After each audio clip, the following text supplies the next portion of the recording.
I've been playing Splatoon for almost 6 years now, starting with the first game on my Wii U, and then moving to the second in January 2019, to right now, when the next installment's about 2 weeks away. But for someone who's put so much time into the series, it might surprise you to hear that I've never participated in any of the test fires, and to be perfectly honest, I didn't think I ever would. That was until August 10th.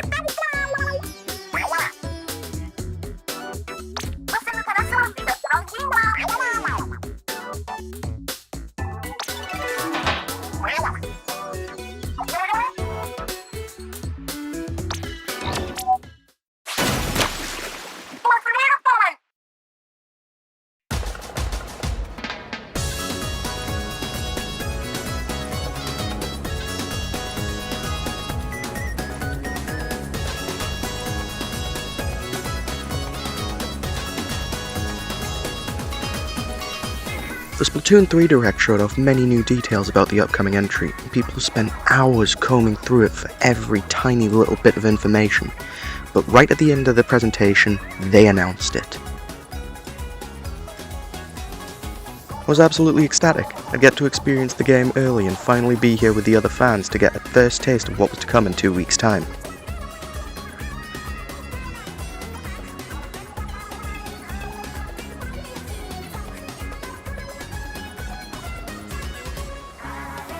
So, how did it go, I hear you ask?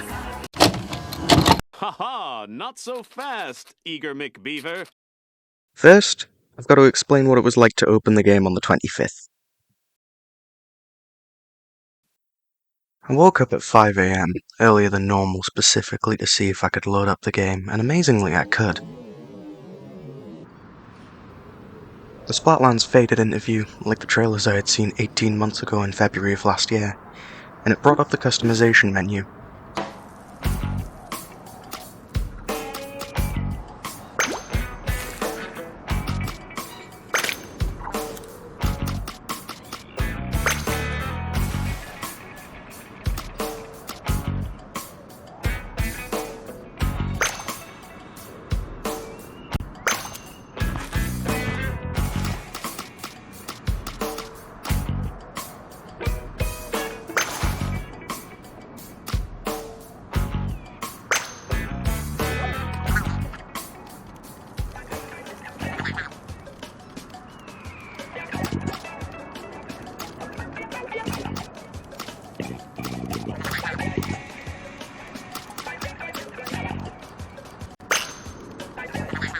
Fully dripped out, I went on to the tutorial. Felt surreal to be playing this again. Last time I played a tutorial in a Splatoon game was when I played Octo Expansion in 2019.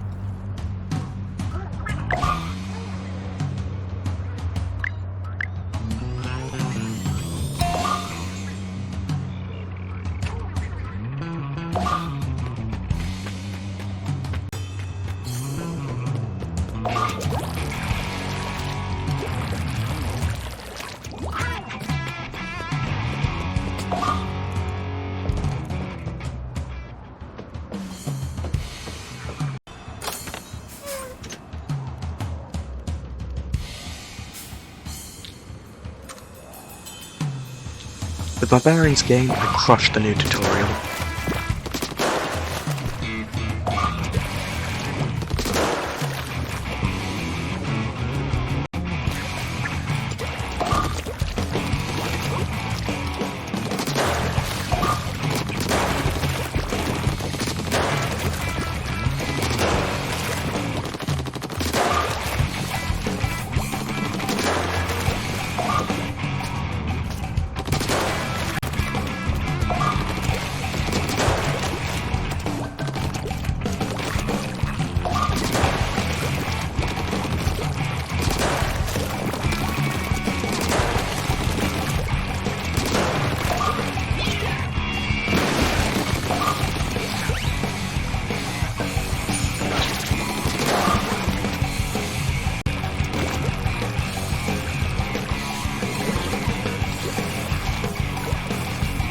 even trying out the new squid surge move to skip past half of it.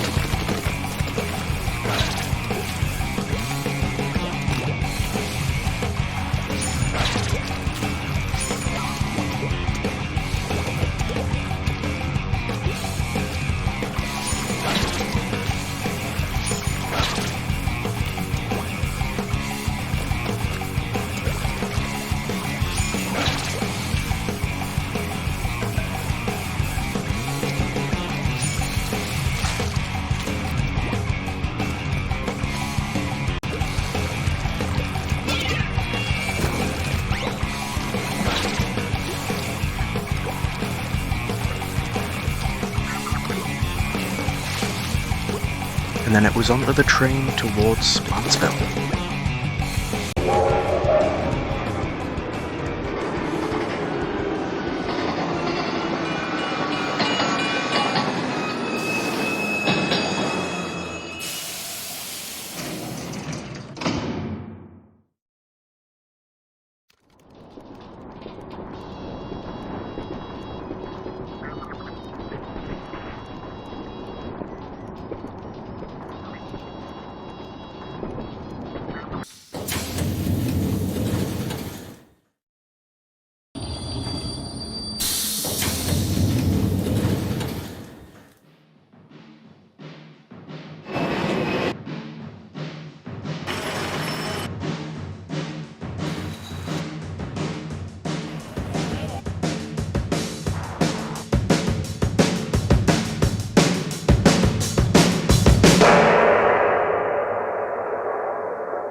Splatsville was a complete shake-up to Inkopolis Square and Inkopolis Plaza I'd grown so accustomed to.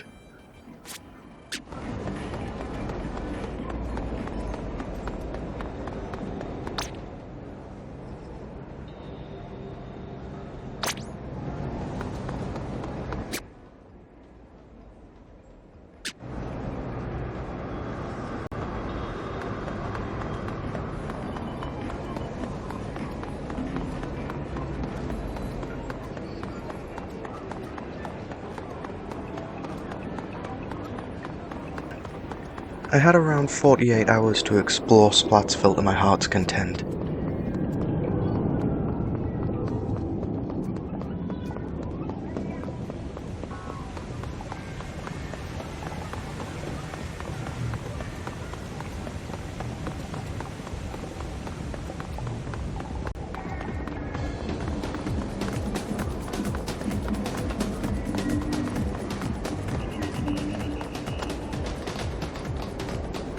Nothing was open, but having a look round at the incredibly detailed environments was a lot of fun.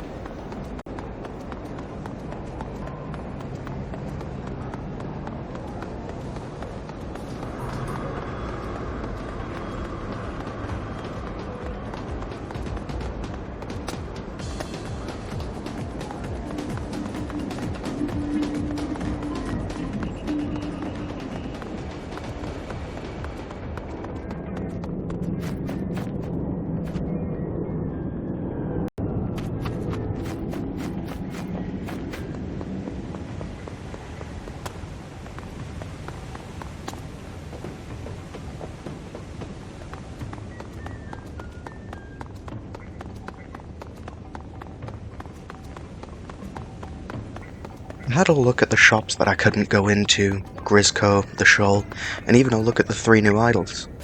But I wasn't here to just look around, I was here to compete, but that wouldn't be for another 2 days, so I waited.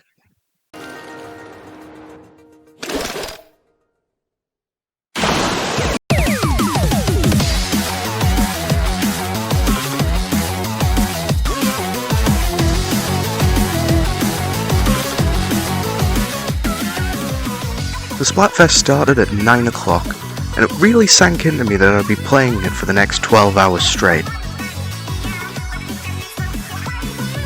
The first map was on Museum d'Alfonso, and I hadn't played on this map in so long. It was nice to see it back and fully HDified. To start with, I decided to try out the new Splatoon weapons. They were a lot of fun, but my god, they're a bitch to handle. After a while, I decided to swap to my tried and tested Dark Tetra dualies that served me well in Splatoon 2. The other map that was on was Scorch Gorge, and it was beautiful. I was a really big fan of the chaos and desert aesthetic.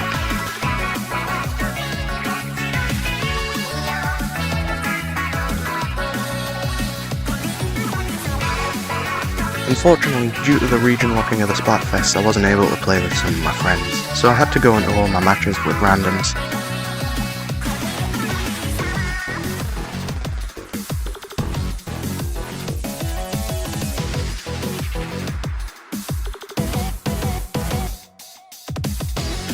Before I knew it, the first 2 hours had passed, and the next maps were going to come in a rotation.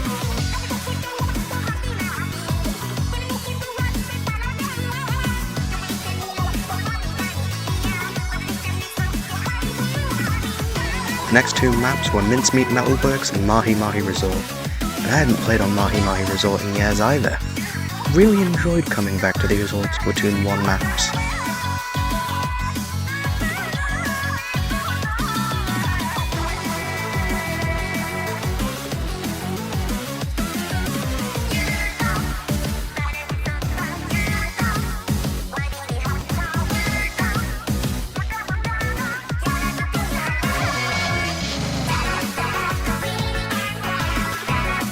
Probably the most notable change to the death animation in Splatoon 3 is the way the camera zooms out and almost turns it into a top-down shooter. I quite like this angle. I wish I could play it normally.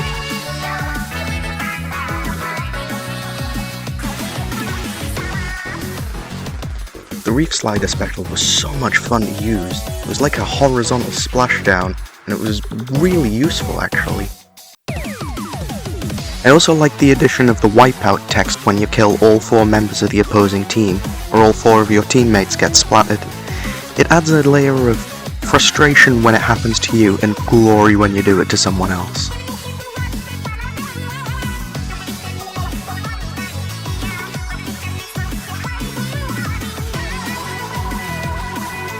So far, I've been really enjoying what I've been seeing. The Splatfest was different, but familiar in a way that sort of made it more fun.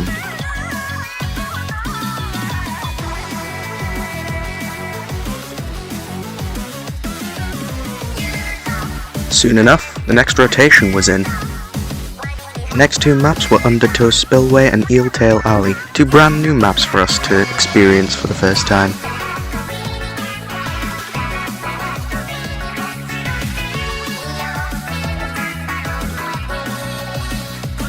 Undertow Spillway was awesome, and I think the reason being was none of it was level. It had dips and rises, and it had really interesting parts where you could use the height to your advantage.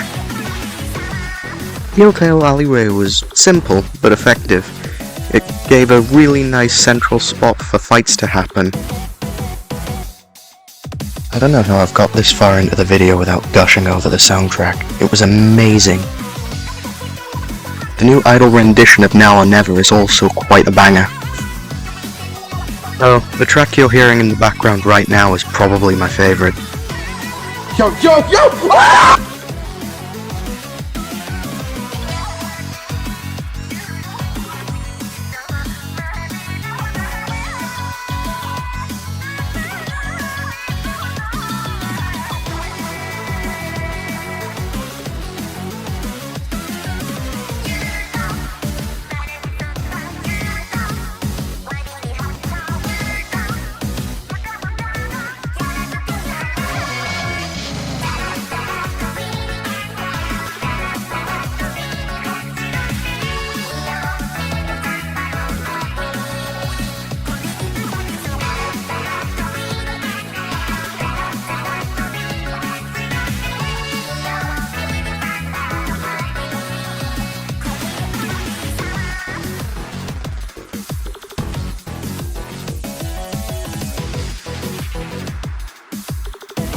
I've loved every single second of this game so far, and I didn't think it could get any better. But then the halftime report came in.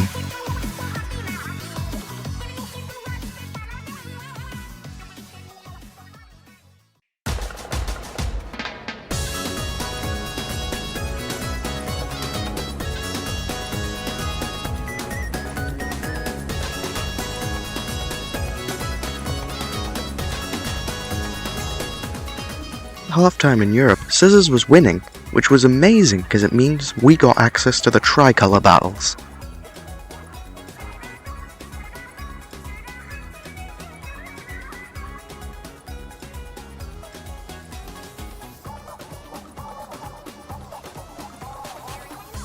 Because we were winning, we didn't get to choose to go into a tricolour battle, but they would randomly appear in the open playlist.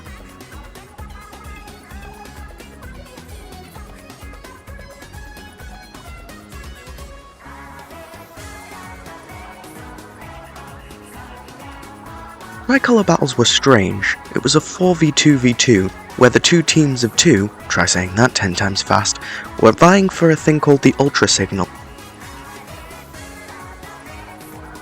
The ultra signal meant you could send down a sprinkler that would spray the map with your team's colour.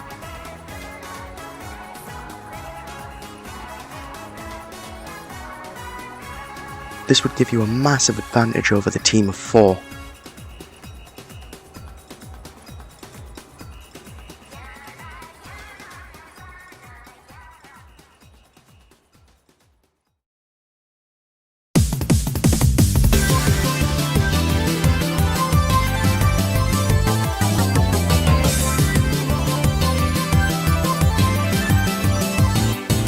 Because Team Scissors was winning at halftime, most of my battles in the open playlist from that point on would be tricolour.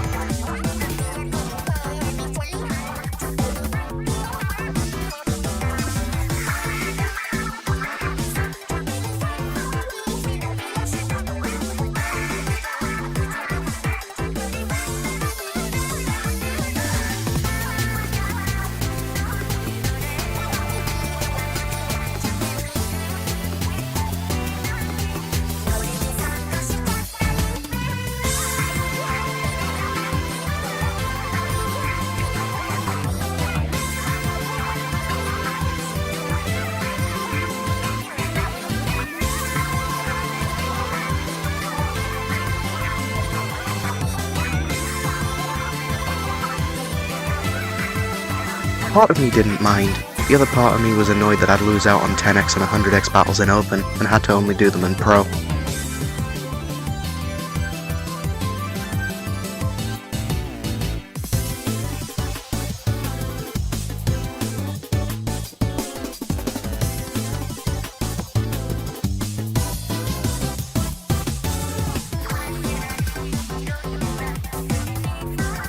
As a result, I didn't get many matches on the next two maps, which were Scorch Gorge again and Mahi Mahi as a repeat.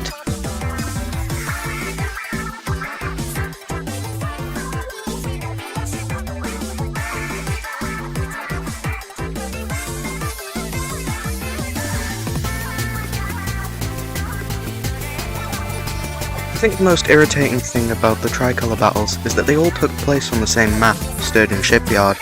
And I hope that changes in future, because tricolour battles definitely could work on some of the other maps.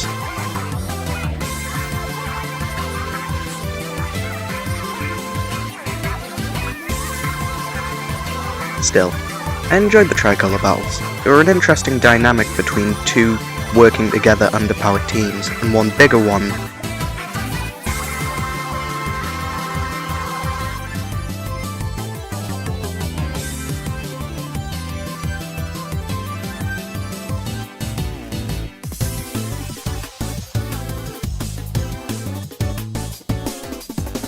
At this point in the Splatfest, I really started hitting my stride. I was hitting more shots, being a bit more risk-takey, overall doing a lot better in terms of kills and deaths.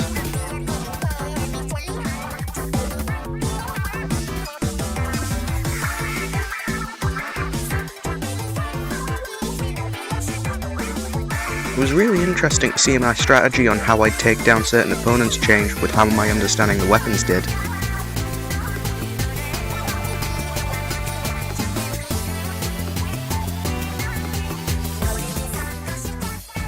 I spent a lot of time in practice area practicing the bomb deflect using my squid surge.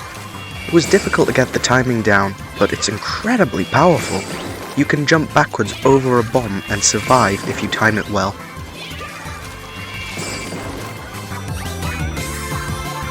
Another nice change was the fact that if someone disconnects early in a match, the entire match stops and you're sent back to the lobby instead of having to play out a match that ultimately won't count.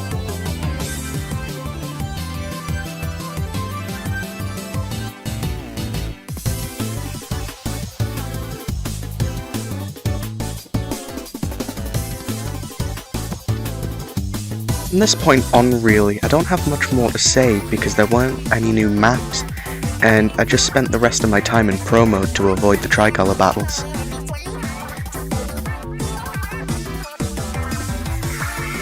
I knew it would come to a close at some point, but my last battle snuck up on us, and it was a 10 times battle, so it was ultra important I tried to win this one.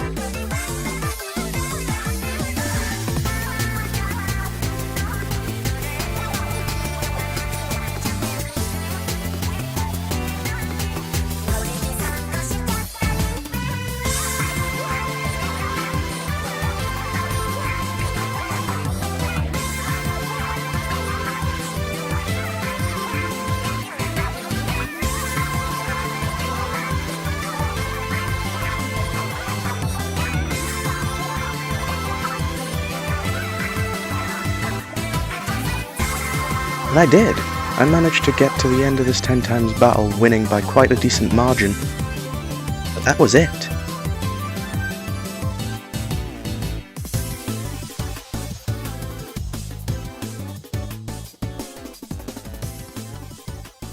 The night had ended, and it was back to sunny Splatsville.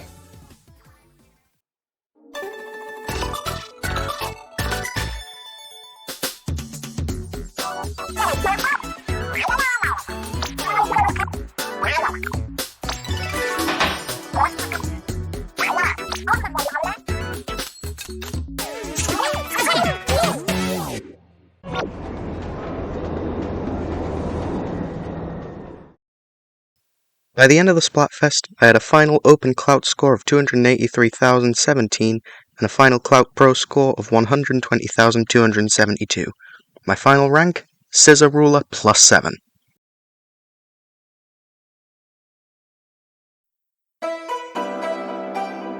So now that the Splatfest's over, what about the results? As I record this, the results have been out for just about 2 hours, and here they are.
I'll be perfectly honest, I'm a bit disappointed with the results. Not a single point for Team Scissors.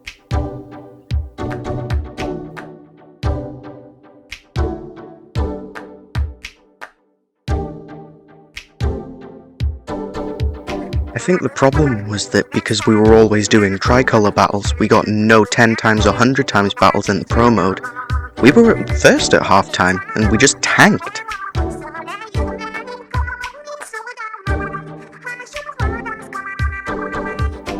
With all that aside, I'm really looking forward to Splatoon 3 when it comes out on September 9th.